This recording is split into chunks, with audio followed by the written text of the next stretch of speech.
гэр бүлийн хүчирхийлэл юм уу, гэр бүлдэх хүчирхийлэл юм уу? Бодмоор юм шиг юм байна. За тэгэхээр би бол нэг мундаг мэрэгэн санаа хэлчихэд маргааш энэ гэр бүлийн хүчирхийлэл буурчаар тийм хэлж болж чадахгүй л дээ. Тэгтээ зүгээр бусад хүмүүсийн ярьж хэлээгүй байж болохоор ганц нэг санаа сая бол төрж ил байна л да. Тэгэхээр бид нар хүнийхээ төлөө бол тал талаар л одоо үзэл хийгээл байгаа юм байна. Их л юм хийж л байгаа юм байна.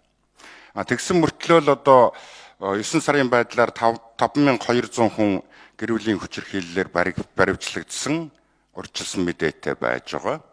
Он дуусахад бол үндсэндээ 7000 хүн баригдах шинжтэй ийм байдалтай байна. Энэ бол их тоол доо. Соён гэгэрүүлэх ажил соёл урлагийнхан хийгэж байна. Бид яаж хийх юм? Соён гэгэрэл гэдгийг урлагтай хотгож хэрхээч болохгүй. Соён гэгэрүүлэгч бол Монгол улсын ерөнхийлөгч. Ерөнхий сайд. Их хурлыг даргалагч. Их хурл дараа чи хулгай хийгээгүй, би хулгай хийгээгүй юм уу гэж яриад байдаг. Тэрнийг манай хэвлэл мэдээллийнхэн хамгийн гайхамшигтай зүйлгээд бүгдийг нь иргэддээ хүргэж өгдөг. Тэр нь хамгийн сонирхолтой мэдээ байдаг. Тэгэхээр үндсэн чанартаа манай их хурлынхан ч гэсэн тэр соён гэгэрүүлэх нийгмийнхээ үргийг гүйцэтгэж чадахгүй байна. Түүнийг нь тэр 4 дахь засаглал болсон хэвлэл мэдээллийн бид нар гүйцэтгэж чадахгүй байна. Тэгэхээр тэнд чинь хүчирхийлэгч л гарна шүү дээ. Өөр хэн гарах юм? Одоо Нямбатар сайд хэн ламба зөвлөхөд тэр сургуулийн орчин гэж байна. Боловсролын тогтолцоо гэж байна. Тийм ээ. Энэ бол тийм.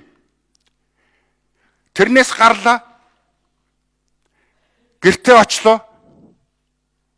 Энэ олон цахим орчин, энэ гэр бүлийн байдал, эцэг их нь соёл уламжлалын юу ч мэдээгүй. Нөгөө 90 оноос хойш бид нар бүгдийг ингэж гიშгчсэн юм чинь. Өөрсдөө Монголын нууц тавчаавал агуу их дээдсийн монголчуудын өн мөнхөд барьж байх нийгэм хүний харилцааны кодекс. Эхтэйгээ яаж харилцах юм? Төртөөгөө яаж харилцах юм? Дайсан гэж хий юм? Өшрөхнө гэж юу юм? Ивэл гэж юу юм? Өршөөл гэж юу юм гэдгийг заасан кодекс байж байгаа. Өн мөнхийн кодекс байж байгаа. Тэрнийг өнөөдөр мартсан.